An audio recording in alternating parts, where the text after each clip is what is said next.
السلام علیکم ورحمۃ اللہ نحمدہ ونصلی علی رسولہ الکریم اما بعد۔ آج 9واں پارہ الحمدللہ ہم لوگوں نے تلاوت کے اندر سنا۔ جیسا کہ میں نے کل بتایا تھا کہ کل کے واقعے کے اندر سورہ اعراف کے اندر اللہ تعالیٰ نے کچھ نبیوں کا ذکر کیا تھا۔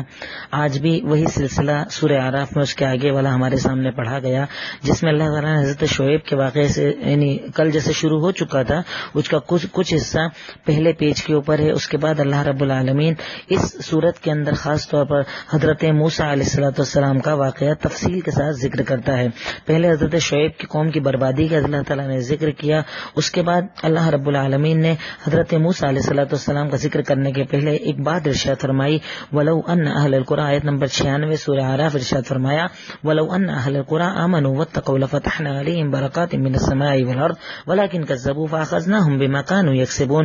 اللہ تعالیٰ جیسا کہ میں نے کل بتایا تھا کئی نبیوں کے واقعات ذکر کیے، نبیوں کی قوموں کو برباد کرنے کا ذکر کیا، عذاب کا ذکر کیا۔ اس کے بعد اللہ تعالیٰ ایک چیز ارشاد فرماتا ہے کہ یقین جان لیجئے اگر یہ بستی والے یعنی جن قوموں کا اللہ تعالیٰ نے ذکر کیا ہے ایمان لے آتے اور اللہ تعالیٰ سے ڈر جاتے، آمنو واتقو، یہ دو شرطیں اللہ تعالیٰ بتا رہا ہے کہ اگر یہ لوگ ایمان لے آتے اور اللہ تعالیٰ کا ڈر اپنے دلوں کے اندر پیدا کر لیتے تو اللہ تعالیٰ کیا بدلہ دیتا، لفتحنا علیہم برکات من السماء والارض، ہم ان پر آسمانوں اور زمینوں کے برکتوں کے دروازے کھول دیتے، زمین سے جو چاہتے غلے اگاتے، آسمان سے خوب اچھی بارش برسا دے۔ لیکن ان لوگوں نے کیا کیا، ولیکن کذبوا، لیکن ان لوگوں نے جھوٹ لایا، ہماری باتوں کا انکار کیا، ہمارے نبی کی باتوں کا انکار کیا، فاخذناہم بما کانوا یکسبون، تو ہم نے ان کو پکڑ لیا اس بنیاد پر جو گناہ یہ لوگ کیا کرتے تھے۔ یعنی ان قوموں کی ایک بربادی کی اللہ رب العالمین وجہ بتا رہا ہے کہ جب ان لوگوں نے اپنے نبی کی بات کو نہ مانا، ایمان نہ لائے، اللہ تعالیٰ سے نہ ڈرے، گناہ کنٹینیو کرتے رہے تو اللہ تعالیٰ نے اس قوم کو برباد کر دیا۔ اور اللہ تعالیٰ یہ بھی بتا رہا ہے کہ اگر تم آباد ہونا چاہتے ہو، اللہ تعالیٰ کے انعامات چاہتے ہو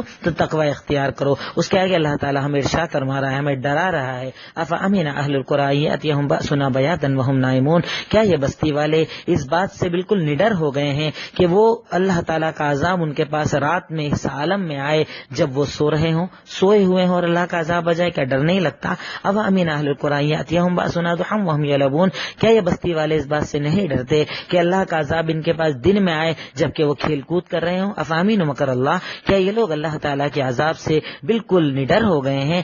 یاد رکھو کہ اللہ کے عذاب سے وہی نڈر ہوتا ہے جو گھاٹا اٹھانے والا ہوتا ہے۔ یعنی مومن رات میں سونے کے پہلے اللہ سے معافی مانگتا ہے کہ کہیں میری موت نہ آ جائے، دن میں کام کرنے کے پہلے معافی مانگتا ہے کہ کہیں میری موت نہ آ جائے۔ مومن ہر حال میں اللہ تعالیٰ سے ڈرتا ہے۔ آج ہم دیکھتے ہیں نا کہ سونامی اچانک آتی ہے، رات کو آئی، پوری بستیاں ایک ساتھ تباہ ہو جاتی، تو اللہ رب العالمین ان آیتوں کے اندر ہمیں ڈرا رہا ہے۔ اس کے بعد اللہ رب العالمین نے آیت نمبر 104 سے کنٹینیو تقریباً 3-4 پیج تک حضرت موسیٰ کا تفصیل کے ساتھ واقعہ بتایا کہ اللہ تعالیٰ کہتا ہے ہم نے موسیٰ علیہ السلام کو ثم بعثنا من بعدهم موسیٰ بآیاتنا الی فرعون وملئہ، کہ ہم نے حضرت موسیٰ علیہ السلام کو ان کی یعنی دلیلیں دے کر ہم نے فرعون کی طرف بھیجا۔ اللہ رب العالمین کے حکم سے آپ آئے، انہیں سمجھایا۔ دیکھیے واقعہ تو ان کا بہت تفصیلی، آپ چاہیں تو قصص النبیین ایک کتاب اس کے اندر پڑھیے گا کہ بچپن سے حضرت موسیٰ کے ساتھ کیا معاملہ ہوا کہ فرعون کو کسی نے یہ بتایا تھا کہ تمہاری بستی کے اندر ایک لڑکا پیدا ہوگا جو تمہاری حکومت کو ختم کر دے گا، تو اس نے کیا حکم دیا کہ بنی اسرائیل میں جتنے لڑکے پیدا انہیں ذبح کر دو، لڑکیوں کو زندہ چھوڑ دو۔ لیکن اللہ تعالیٰ جب بچانے پر آیا تو حضرت موسیٰ علیہ السلام کو بچا لیا، ان کی ماں نے ایک ٹوکری میں سمندر میں چھوڑ دیا، اتفاق سے بہتے بہتے فرعون کے ہی گھر آ گئے، ان کی بیوی نے ہی انہیں پالا، بچپن کے واقعات، پھر جوانی کا عالم، یعنی پوری تفصیلات اگر آپ پڑھیں گے تو واقعی نظر آئے گا کہ اللہ تعالیٰ کیسا بچانے والا ہے اپنے مومن بندوں کو۔ بہرکیف اللہ رب العالمین نے حضرت فرعون کے گھر میں حضرت موسیٰ کو زندگی دی، آپ بڑے ہوئے، اس کے بعد اپنے قوم کو سمجھایا کہ اے فرعون جو تم عمل کرتے ہو وہ غلط ہے، ایک اللہ کی عبادت کرو، وہی دینے والا وہی عطا کرنے والا ہے۔ تو فرعون نے کہا کہ نہیں، میں مارنے والا، میں زندگی دینے والا ہوں۔ بہرکیف انہوں نے قوم کو دعوت دی، بنی اسرائیل کے کچھ لوگ جب ان پر ایمان لے آئے تو اللہ تعالیٰ نے حضرت موسیٰ کو ایک معجزہ دیا تھا، ایک چھڑی، کہ وہ چھڑی کو جب زمین پر پھینکتے تھے تو وہ اژدہا بن جاتی تھی۔ اللہ رب العالمین کی آیت کو، اور اپنی بغل میں جب وہ ہاتھ ڈال کر نکالتے تھے تو ان کا ہاتھ چمکنے لگتا تھا، بالکل لائٹ دینے لگ جاتا تھا۔ تو فرعون کی قوم نے جب یہ دیکھا تو کہا کہ یہ تو ایک جادو ہے جو دکھا رہے ہیں۔ تو اس کے بعد موسیٰ نے کہا کہ جاؤ سارے جادوگروں کو جمع کرو، فرعون نے کہا کہ موسیٰ جادوگروں کو جمع کرو، ہم موسیٰ کے سامنے ان کا مناظرہ کروائیں گے، دیکھیں کہ کون سچا ہے۔ موسیٰ علیہ السلام بھی آئے، سارے جادوگر آ گئے. جادوگروں نے اپنا کام کرنے کے پہلے موسیٰ سے اپنا فرعون سے ایک سوال کیا کہ بتاؤ اگر ہم جیت گئے تو ہمیں بدلہ کیا دو گے؟ تو اس نے کہا نعم وَإِنَّكُمْ لَمِنَ الْمُقَرَّبِينَ. 114 نمبر آیت میں اللہ کہتا ہے کہ فرعون نے کہا کہ ارے بدلہ تو ملے گا ہی ملے گا، دوسرا فائدہ یہ کہ تم میرے خاص لوگوں میں ہو جاؤ گے. تو موسیٰ سے کہا کہ اب تم ڈال رہے ہو، یعنی تم اپنا جادو دکھا رہے ہو یا ہم دکھائیں؟ تو موسیٰ علیہ السلام نے کہا کہ تم پہلے دکھاؤ. تو انہوں نے کیا کیا، جب انہوں نے اپنی جو چھڑیاں جو لاٹیاں ان کے پاس سے ڈالی تو وہ سب کے سب کیا بن گئی؟ سانپ بن گئی. اب اللہ تعالیٰ کے حکم سے حضرت موسیٰ کو ذرا سا خوف ہوا تو اللہ نے کہا ڈرو مت، جو تمہارے ہاتھ میں لاٹھی اسے پھینکو. جیسے ہی موسیٰ علیہ السلام نے پھینکا تو وہ سارے ان کے جو سانپ جو بھی چیزیں انہوں نے دکھا رہے تھے جادو وہ سب ختم ہو گیا. تو جیسے ہی جادوگروں نے دیکھا کہ ارے موسیٰ جو پیش کر رہے ہیں جادو نہیں ہے، یہ تو اللہ کی طرف سے معجزہ ہے، تو کیا ہوا؟ سب سجدے میں گر گئے اور کہا کہ آمنا برب العالمین، ہم ایمان لے آئے اللہ رب العالمین پر، ہم ایمان لے آئے موسیٰ اور ہارون کے رب پر. فرعون نے یہ دیکھا تو کہا کہ ارے تم نے یہ عمل کیا. کہا اگر تم واپس ریٹرن نہیں آؤ گے جادوگرو تو میں تمہارے ہاتھ پیر کاٹ دوں گا، تمہیں سولی پر چڑھا دوں گا. تو انہوں نے ایک ہی جواب دیا انا الی ربنا منقلبون، ہمیں تو اللہ ہی کی طرف لوٹ کر جانا ہے. یعنی تو دنیا میں مار بھی دے تو کیا دقت ہے، جانا تو اللہ ہی کی طرف ہے. ایک مومن کا ایسا ہی ایمان ہونا چاہیے کہ اللہ کی طرف تو جانا ہے، اللہ کے دین پر عمل کرنا ہے. اب اس راستے میں چاہے جو ہو میں اللہ کے راستے میں صبر کروں گا. بہرکیف یہ معاملہ ہوتا ہے. اس کے بعد حضرت موسیٰ علیہ السلام بنی اسرائیل کو لے کر جانے لگتے ہیں تو پیچھے سے فرعون ان کا پیچھا کرتا ہوا آتا ہے، یہاں تک کہ وہ سمندر کے پاس آ جاتے ہیں. سامنے سمندر، پیچھے فرعون کا لشکر. ڈر جاتے ہیں موسیٰ علیہ السلام تو اللہ کہتا ہے مارو چھڑی کو. چھڑی سمندر میں مارتے ہیں، اللہ سمندر کے اندر راستہ بنا دیتا ہے، یہ لوگ نکل جاتے ہیں. فرعون جیسے پیچھے پیچھے آتا ہے اللہ تعالیٰ اسے ڈبا دیتا ہے. لیکن یہ معاملہ ہو گیا ہے وہاں تک کا. اب اس کے بعد شروع ہوئی بنی اسرائیل کی شرارتیں. وہ لوگ جو ایمان لائے تھے ان کی شرارتیں. ان لوگوں نے کیا کیا؟ حضرت موسیٰ کو ستانا شروع کیا. جیسے ہی اللہ تعالیٰ نے وہاں سے نجات دی باہر آئے تو ایک بستی والوں کو دیکھا کہ وہ لوگ کیا کرتے ہیں، ایک بت کی عبادت کر رہے تھے. تو کیا کہا یہ موسیٰ جیسے ان کے پاس معبود ہے ہمارا بھی ایک معبود بنا دو نا. تو انہوں نے کہا کہ یہ لوگ تو برباد ہونے والے ہیں جو عمل کر رہے ہیں، کیا تم بھی چاہتے ہو کہ میں اللہ کے علاوہ دوسرا معبود تمہارے لیے بنا دوں؟ اس کے بعد اللہ تعالیٰ نے کہا کہ موسیٰ اب میرے پاس آؤ، آپ مقدس اس وادی کے اندر آؤ، میرے پاس آؤ، تو آپ پہاڑ کے اوپر آؤ، میں تمہیں وہاں پر بلایا اللہ تعالیٰ نے کہ میں تمہیں ہدایت دوں گا، میں تمہیں کتابیں دوں گا تاکہ تم قوم کو سمجھا سکو. حضرت موسیٰ علیہ السلام اپنے بھائی ہارون کو کہتے ہیں کہ سنو میں جا رہا ہوں، تم قوم کا دھیان رکھنا. یہ چھوڑ کر چلے گئے. اللہ تعالیٰ نے بلایا تو موسیٰ علیہ السلام نے کہا ارنی انظر الیک، کہ رب میں تجھے دیکھنا چاہتا ہوں. آیت نمبر 143 میں کہتے ہیں میں تجھے دیکھنا چاہتا ہوں. اللہ کہتا ہے کہ تم مجھے دیکھنے کی طاقت نہیں رکھتے، لیکن یہ پہاڑ کو دیکھو، پہاڑ پر میں اپنی تجلی گراؤں گا تو اس کا کیا عالم ہوگا. ذرا سا اللہ نے تجلی گرائی، وہ پہاڑ ریزہ ریزہ ہو گیا. موسیٰ بے ہوش ہو گئے. اٹھے تو کہا کہ اللہ تیرا وعدہ سچ ہے، میں تجھے دیکھ نہیں سکتا. اس کے بعد اللہ تعالیٰ نے موسیٰ کو کہا کہ میں نے تمہیں چنا ہے اپنی رسالت کے لیے، یہ لو یہ کتاب میں تمہیں دے رہا ہوں، الواح میں تمہیں دے رہا ہوں، اس کتاب کو لے کر جاؤ، قوم کو تمہیں اللہ کی عبادت کی طرف بلاؤ، دین کی طرف بلاؤ. اب ادھر موسیٰ علیہ السلام گئے کچھ دن 40 دن کے لیے، اور ادھر قوم والوں نے کیا کیا، ادھر قوم والوں نے ایک بچڑا بنایا زیورات سے اور اس کو کہا کہ یہ تو سامری نے بنایا تھا، اور کہا کہ دیکھو اس کی آواز، اس کی پونچھ میں ایک چھید کر دیا اور گلے میں ایک چھید کر دیا تو ہوا جو ادھر سے ادھر جاتی تھی تو ایسا لگتا تھا کوئی آواز آ رہی ہے. وہ لوگوں نے دیکھا سب اس کی عبادت کرنے لگے، غیر اللہ کی عبادت کرنے لگے. موسیٰ علیہ السلام جیسے ہی آئے اور یہ سب دیکھا، غصے کے مارے انہوں نے جو ان کے ہاتھ میں کتاب تھی پھینک دی اور گڑ لگے اپنے بھائی ہارون کو کھینچنے، ان کی داڑھی کو کھینچ لیا کہ تو نے دھیان نہیں رکھا، یہ سب شرک ہونے لگا. کہا اے موسیٰ یہ قوم والے بڑے طاقتور ہیں، انہوں نے میری بات کو چلنے نہیں دیا. جب موسیٰ علیہ السلام کو غصہ ٹھنڈا ہوا تو انہوں نے کہا کہ چل ٹھیک ہے، میں اللہ تعالیٰ میرے بھائی اور میرے علاوہ میں طاقت نہیں رکھتا. پھر انہوں نے قوم والوں کو دوبارہ سمجھانا شروع کیا، دھیرے دھیرے قوم کو دعوت دی، کچھ لوگ ان کے اوپر ایمان لائے. لیکن اگر آپ بنی اسرائیل کے واقعات کو پڑھیں گے تو بنی اسرائیل کی عجیب خاصیت رہی ہے کہ یہ لوگ ہمیشہ نافرمان رہے ہیں، اور آج تک آپ دیکھیے یہود و نصارہ ہمیشہ آپ کو نافرمان ہی ملیں گے. بڑی نافرمان یہ قوم، بڑی نافرمان، ہر قدم پر نافرمانی کرنے والی، نبی کی باتوں کو پامال کرنے والی، نبی کی باتوں کو نہ تسلیم کرنے والی یہ قوم. اسی آیت ضمن میں اللہ تعالیٰ ایک آیت نقل کر کے ہمارے نبی کا مقام بتا رہا ہے. آیت نمبر 157 اللہ تعالیٰ کہتا ہے الذین یتبعون الرسول النبی الامی، وہ لوگ جو امی یعنی ان پڑھ نبی کی پیروی کرتے ہیں جس کو تم اپنی کتابوں کے اندر پاتے ہو. اے یہود و نصارہ تمہاری کتابوں میں ان کی پیشنگوئی موجود ہے. نبی کی خاصیت کیا ہے، نبی کا مقام کیا ہے؟ یأمرہم بالمعروف، وہ انہیں بھلائی کا حکم دیتے ہیں، برائی سے روکتے ہیں، ان پر اچھی چیزوں کو حلال کرتے ہیں اور بری چیزوں کو حرام کرتے ہیں. یعنی سوچئے ہمارے نبی کا مقام کتنا بڑا ہے کہ اللہ نے ان کو حلال اور حرام کرنے کی طاقت دی تھی. وہ حلال حلال بھی کر سکتے تھے اور حرام بھی کر سکتے تھے. اس کے بعد اللہ رب العالمین سنیچر والوں کا ذکر کرتا ہے. آیت نمبر 162 کے اندر اللہ تعالیٰ نے سنیچر والوں کا ذکر کیا. ایک قوم تھی بنی اسرائیل کے اندر, اللہ تعالیٰ نے کہا کہ تم سنیچر کے روز شکار مت کرنا. اللہ نے امتحان لیا تو ان لوگوں نے کیا کیا, ان میں 3 فرقے ہو گئے. ایک جماعت نے کہا کہ نہیں ہم تو شکار کریں گے چاہے اللہ نے منع کیا ہے, صاف صاف گناہ کرنے والے. ایک لوگوں نے کہا کہ نہیں ہم نہیں کریں گے کیونکہ اللہ نے منع کیا ہے, ٹھیک ہے. تیسرے وہ کہ جنہوں نے کہا ہم کریں گے بھی نہیں اور جو کوئی غلط کرے گا اس کو روکیں گے بھی. بس 3 طرح کے لوگ ہو گئے. تو وہ لوگ جو ہم جیسے آج ماڈرن مسلمان ہوتے ہیں نا کہ بھائی اپنا اچھا عمل کر لو, سامنے والا غلط کرے اس سے کیا فرق پڑتا ہے, اس سے ہمیں کیا دقت ہے. وہی وہ بستی والوں نے کہا کہ بھائی اس قالت امۃ منہم لما تعظون قوما اللہ مہلکہم ومعذبہم عذابا شدیدا, کہا کہ اے قوم والو تم کیوں ان لوگوں کو سمجھا رہے ہو کہ ایسا مت کرو, بھائی اللہ تعالیٰ چاہے گا تو انہیں عذاب دے گا, اللہ تعالیٰ چاہے گا تو انہیں ہدایت کا راستہ دکھا دے گا, تم کیوں کر رہے ہو. تو انہوں نے کہا نہیں ہمیں دعوت کا کام کرنا ہوگا. کیوں؟ معذرۃ الی ربکم, تاکہ ہم اپنے رب کی طرف تمہارے رب کی طرف معذرت پیش کر سکیں کہ اللہ ہم نے انہیں سمجھایا تھا تو ہمیں عذاب مت دے. اور شاید ہو سکتا ہے ہمارے سمجھانے سے یہ لوگ رک جائیں, لیکن یہ لوگ نہیں رکے. انہوں نے کیا کیا کہ اللہ تعالیٰ حیلہ اپنایا کہ جمعہ کے دن شکار ڈال دیتے اور اتوار کے دن کھولتے. اللہ نے سنیچر کا منع کیا تھا نا, ہم سنیچر کو نہیں کریں گے, حیلہ اپنایا. جب اللہ کا عذاب آیا تو کس کس پر آیا؟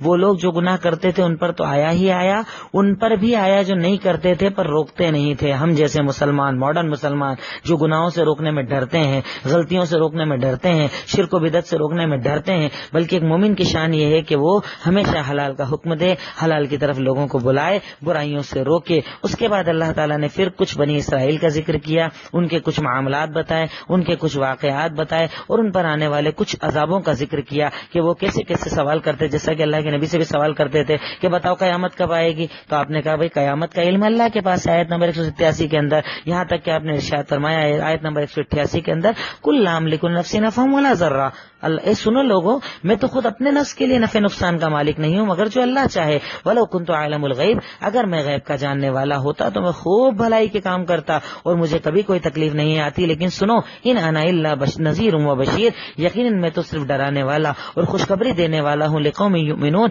اس قوم کو جو ایمان والی ہے. یعنی اللہ کے نبی محمد الرسول اللہ صلی اللہ علیہ وسلم اپنے بارے میں خود کہہ رہے ہیں, آیت نمبر 188 سورہ اعراف, آپ کہہ رہے ہیں کہ میں تو اپنے نفس کے لیے بھی مالک نہیں ہوں, تو کیسے تم میرے بارے میں غلط عقیدے رکھتے ہو. اس کے بعد اللہ رب العالمین شرک کا ذکر کرتے ہوئے ارشاد فرماتا ہے آیت نمبر 194 کے اندر کہ ان الذین تدعون من دون اللہ عباد امثالکم, بنی اسرائیل کو کہا کہ اے لوگوں تم اللہ کو چھوڑ کر جن بتوں کو پکارتے ہو نا, جن کا انتقال ہو گیا ان لوگوں کو پکارتے ہو نا, یہ تو تمہاری ہی طرح بندے تھے نا, تمہاری ہی طرح انسان تھے نا. فدعوہم فلیستجیبوا لکم, اچھا پکارو اگر یہ تمہارا جواب دے دے تو. ان کنتم صادقین, اگر تم سچے ہو. نہیں اللہ تعالیٰ چیلنج کر رہا ہے کہ تم انہیں معبود مانتے ہو نا تو پکارو, اگر یہ تمہارا جواب دے دے تو مان لینا تمہارے معبود ہے. لیکن نہیں, یہ جواب نہیں دیتے ہیں. اس کے آگے اللہ تعالیٰ کہتا ہے الہم ارجل یمشون بہا, بتاؤ کیا ان کے پیر ہیں جس سے وہ چل سکتے ہیں, بتاؤ کیا ان کے ہاتھ ہے جس سے وہ پکڑ سکتے ہیں, بتاؤ کیا ان کی آنکھیں ہیں جس سے وہ دیکھ سکتے ہیں, بتاؤ ان کے کیا کان ہے جس سے وہ سن سکتے ہیں. قل ادعوا شرکاءکم, کہہ دیجئے محمد رسول اللہ کہ تم اپنے سارے معبودوں کو بلا لو اور کہو کہ میرے خلاف کچھ کر دیں, لیکن وہ نہیں کر پائیں گے کیونکہ اللہ تعالیٰ ہی سب کچھ کرنے والا ہے, اللہ تعالیٰ ہی ساری طاقتیں اور قوتیں رکھنے والا ہے. تو اللہ رب العالمین بنی اسرائیل کو ان کے شرک سے روک رہا ہے. اس کے بعد آج ہمارے سامنے کچھ حصہ سورہ انفال کا تلاوت کیا گیا. آپ جانتے ہیں سورہ انفال نازل ہوئی تھی ایک عظیم واقعے کے اوپر, جس واقعے کو واقعہ بدر کہا جاتا ہے. اسلام کی پہلی جنگ, اسلام کا پہلا معرکہ کہ جس کے اندر اللہ رب العالمین نے حق اور باطل کو واضح کیا تھا, حق والوں کو فتح دی تھی. لیکن اس کی ابتدا کے اندر پڑھیے گا آپ خود اس آیت کو, سورہ انفال کی ابتدا کے اندر اللہ رب العالمین مومنوں کی کچھ صفت بتا رہا ہے. ارشاد فرمایا وَأَطِيعُوا اللَّهَ وَرَسُولَهُ إِن كُنتُم مُؤْمِنِينَ, تم لوگ اللہ اور اس کے رسول کی اطاعت کرو اگر تم لوگ مومن ہو. یعنی اللہ تعالیٰ مومنوں کی صفات میں پہلی صفت بتا رہا ہے کہ مومن وہ ہے جو اللہ اور اس کے رسول کی اطاعت کرتے ہیں. دوسری صفت کیا بتائی, إِنَّمَا الْمُؤْمِنُونَ الَّذِينَ إِذَا ذُكِرَ اللَّهُ وَجِلَتْ قُلُوبُهُم, یقیناً مومن وہ ہیں کہ جب ان کے سامنے اللہ کا ذکر ہوتا ہے تو ان کے دلوں میں لرزہ آ جاتا ہے, ڈر آ جاتا ہے, خوف آ جاتا ہے. میرا اللہ جو آسمان کا بنانے والا, میرا اللہ جو زمین کا بنانے والا, میرا اللہ جو پہاڑوں کا چلانے والا, میرا اللہ جب چاہے سونامی لے آئے, میرا اللہ جب چاہے ہمیں بربادی دے, جب چاہے آباد کر دے, اس کا ذکر آتے ہیں ان کے دلوں میں لرزہ آ جاتا ہے. وَإِذَا تُلِيَتْ عَلَيْهِمْ آيَاتُهُ, اور جب مومن وہ ہیں کہ ان کے سامنے اللہ کی آیتیں تلاوت کی جاتی ہے, قرآن کی آیتیں تلاوت کی جاتی ہے, تو کیا ہوتا ہے, زادتہم ایمانا, ان کا ایمان بڑھنے لگ جاتا ہے. وَعَلَىٰ رَبِّهِمْ يَتَوَكَّلُونَ, ان کی چوتھی خاصیت کیا ہے, وہ صرف صرف اپنے رب پر ہی بھروسہ کرتے ہیں، اللہ سے ہی مانگتے ہیں، اللہ کے ہی آگے جھکتے ہیں، ہر وقت اللہ پر بھروسہ کہ اللہ زندگی دینے والا، اللہ موت دینے والا، اگر میں دین کے راستے پر ہوں تو زندگی بھی اللہ کے ہاتھ میں، موت کے بھی ہاتھ میں، ان کا توکل، ان کا بھروسہ صرف اللہ کے اوپر ہوتا ہے۔ تو اللہ کہتا ہے یہی وہ مومن ہے جو حق والے مومن ہے، اور اللہ تعالیٰ انہیں بڑے درجے دینے والا ہے، انہی لوگوں کو اللہ معاف کرنے والا ہے، انہی لوگوں کو اللہ تعالیٰ رزق دینے والا ہے۔ اس کے بعد آج کی پڑھی گئی سورہ انفال کے اندر اللہ رب العالمین نے غزوہ بدر کا ذکر کیا۔ آپ پڑھیے گا اگر ان صورتوں کو، اس آیتوں کو بڑا آپ کو وہ لگے گا، سیرت کی کوئی کتاب نکالیے، رحیق المختوم، اور پورا تفصیل سے واقعہ پڑھیے گا۔ غزوہ بدر اسلام کا پہلا غزوہ کہ محمد رسول اللہ صلی اللہ علیہ وسلم کو اور ان کے ساتھیوں کو مکہ والوں نے جب مار کر بھگا کر مکہ سے نکال دیا، مال چھین لیا، اولاد چھین لی، گھر بار چھین لیا، ظالم بن گئے، سب کچھ چھین کر خالی ہاتھ فقیری کے عالم میں مدینہ بھیج دیا۔ اب جب آپ کو سن 2 ہجری کے اندر ایک خبر آتی ہے کہ ابو سفیان ایک بہت بڑا لشکر لے کر، بہت بڑا قافلہ لے کر، جس کے اندر بہت سارے اونٹ ہیں، ان کا سامان ہے، تجارت کا سامان ہے، اور جبکہ ان لوگوں نے آپ کا مال لوٹا تھا، آپ سے مال چھینا تھا، آپ کا گھر بار چھینا تھا، جیسے ہی آپ کو انفارمیشن ملی کہ ایک ایسا اتنا بڑا قافلہ جا رہا ہے، آپ نے صحابہ کرام کو کہا کہ چلو، ہمیں اللہ تعالیٰ مال دینے والا ہے، دولت دینے والا ہے، ان لوگوں نے ہمارا مال چھینا تو اب ان سے اپنا مال واپس لینے کا وقت آ گیا ہے۔ آپ لے کر نکلتے ہیں، پتہ چلتا ہے ابو سفیان کو کہ ایسا خبر آئی کہ محمد رسول اللہ نکلے 313 لوگوں کو لے کر، اور ایسا ہونے والا ہے، تو وہ کیا کرتا ہے، اپنا راستہ بدل لیتا ہے، بدر کے راستے پر یعنی سمندری راستے پر جاتا ہے اور سیدھا مکہ پہنچ جاتا ہے۔ لیکن اس کے پہلے وہ کیا کرتا ہے، ایک خط بھجواتا ہے کہ سنو ابو جہل، سنو مکہ والو، تمہارا جو قافلہ میں لے کر آ رہا ہوں نا، اس کو چھیننے کے لیے، اس کو لوٹنے کے لیے محمد رسول اللہ صلی اللہ علیہ وسلم اپنے گھر سے نکل گئے۔ جیسے ہی مکہ میں یہ خبر آئی، مکہ والوں کو غصہ آ گیا۔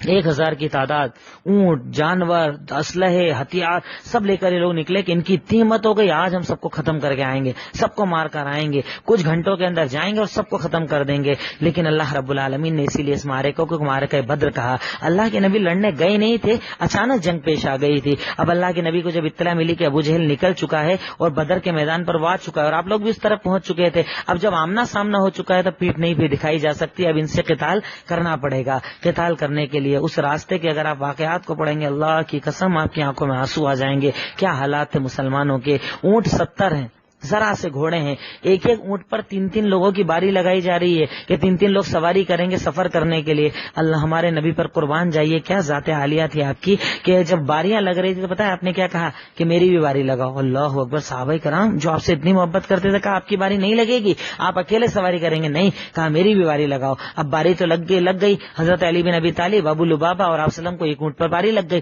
اب سفر جب شروع ہوا، آپ اونٹ پر بیٹھ گئے، تھوڑی دور جا کر جب سفر پر باری بدلنے کا وقت آیا، آپ اترنے لگے، علی بن ابی طالب تڑپ گئے، ابو لبابہ تڑپ گئے کہ ہماری طاقت نہیں کہ آپ پیدل چلیں اور ہم اونٹ پر سوار ہو، ایسا نہیں ہو سکتا ہے۔ تب آپ نے بتایا کہ لیڈر کیسا ہونا چاہیے، ذمہ دار کیسا ہونا چاہیے، کون ہے جو سردار بننے کے لائق ہے، کون ہے جو تمہارا لیڈر بننے کے لائق ہے۔ آپ نے کیا کہا، کیا جملہ ارشاد فرمایا، ما انتما باقوا منی وما انا باغنی عن الاجر منکما، اے میرے ساتھیوں سنو، تم دونوں مجھ سے زیادہ طاقتور نہیں ہو، تم دونوں اگر پیدل چل سکتے ہو نا تو میں تم سے زیادہ طاقتور ہوں کہ پیدل چلوں۔ اور سنو، جیسے پیدل چل کر تم اللہ تعالیٰ سے گناہوں کی معافی چاہتے ہو نا، جنت چاہتے ہو نا، اللہ تعالیٰ سے درجوں کی بلندی چاہتے ہو نا، میں تم سے زیادہ محتاج ہوں کہ اللہ میرے درجے بلند کرے۔ سوچئے ہمارے نبی جو بخشائے ہیں، جو جنت الفردوس میں جانے والے ہیں، جن کے ذریعے جنت کا گیٹ کھولا جائے گا، جو مقام محمود کو جانے والے ہیں، آپ کو کیا مسئلہ تھا؟ لیکن آپ امت کو یہ سکھانا چاہتے تھے کہ ایک لیڈر کو، ایک ذمہ دار کو ہمیشہ عوام کے ساتھ رہ کر خدمت کرنا چاہیے۔ اب پہنچ گئے بدر کے میدان میں، صحابہ کرام سو گئے رات کے اندر، تب رات کے اندر سب کو سلانے کے بعد آپ گئے میدان کے اندر، ایک چادر کندھے پر ڈالی اور ہاتھ اٹھا کر رب سے مانگ رہے، اللہ میری مدد کر، اللہ مسلمانوں کی مدد کر، اللہ 313 مومن لے کر آیا ہوں، مدد کر، اے اللہ اگر تو ان کی مدد نہ کرے گا تو کون تیرا نام لینے والا اس دنیا میں باقی بچے گا۔ تب اللہ نے ہمارے نبی کی دعا کو، ہمارے نبی کی شان کو قبول کیا، اور اللہ تعالیٰ سورہ انفال آیت نمبر 9 کے اندر ارشاد فرماتا ہے، استستغیثون ربکم فاستجاب لکم انی ممدکم بالف من الملائکۃ مردفین، کہ سید المرسلین جب آپ دعا مانگ رہے تھے، پکار رہے تھے اللہ ہماری مدد کر، تو اللہ نے کیا کہا، جاؤ 1000 فرشتوں اور مومن بندوں کی مدد کرو۔ آج سیریا میں مسلمان مرتا ہے، اللہ کی مدد نہیں آتی، برما میں مسلمانوں پر ظلم ہے، اللہ کی مدد نہیں آتی، یہود اور نصارہ اور بدھسٹوں کے ذریعے مارے جا رہے ہیں، اللہ کی مدد نہیں آتی، وہاں تو پکارا اور اللہ نے آسمان سے فرشتے بھیج دیے۔ یقیناً آج ہمارے اندر وہ ایمان نہیں، وہ تقوی نہیں، وہ غیرت نہیں، وہ اللہ کا ڈر نہیں، وہ نمازیں نہیں، وہ قرآن نہیں، وہ اللہ تعالیٰ کا خوف اور وہ توکل نہیں جو صحابہ کرام میں تھا کہ رب کہتا ہے فرشتوں مدد کرو، اور اللہ وہی ہے، طاقت وہی ہے، قوت وہی ہے، وہ اللہ آج بھی آسمان سے مدد اتار سکتا ہے، شرط یہ کہ ہم ایسا ایمان تو پیدا کریں۔ صحابہ کرام کہتے ہیں صبح جب، دیکھیے میں جنگ کی تفصیلات نہیں بتا رہا ہوں، لمبا واقعہ ہے اور میں مختصر سی تفسیر کرتا ہوں تاکہ سب لوگ اس کو اچھے سے سن سکیں، تو میں چاہتا ہوں کہ اس کی تفصیلات کو پورے واقعے کی آپ خود پڑھیں الرحیق المختوم کے اندر تو آپ کو سمجھ میں آئے گا۔ تب اللہ تعالیٰ نے کہا، صحابہ کرام کہتے ہیں کہ صبح جب جنگ کا آغاز ہوا، جو کفار مکہ بڑے اکڑ کر آئے تھے کہ ابھی جائیں گے اور ختم کر کے آئیں گے، جب جنگ کی ابتدا ہوئی تو اللہ تعالیٰ نے آسمان سے فرشتوں کو اتارا۔ صحابہ کرام کہتے تھے کہ ہم کسی پر تلوار مارنے جاتے، ہم سے پہلے اس کی گردن گر جاتی تھی، پیچھے سے چابک کی آواز آتی تھی، پیچھے سے گھوڑوں کی آواز آتی تھی اور کچھ بھی نظر نہیں آتا تھا، کیونکہ اللہ تعالیٰ نے آسمان سے فرشتوں کو بھیجا تھا، آسمان سے مدد کو بھیجا تھا۔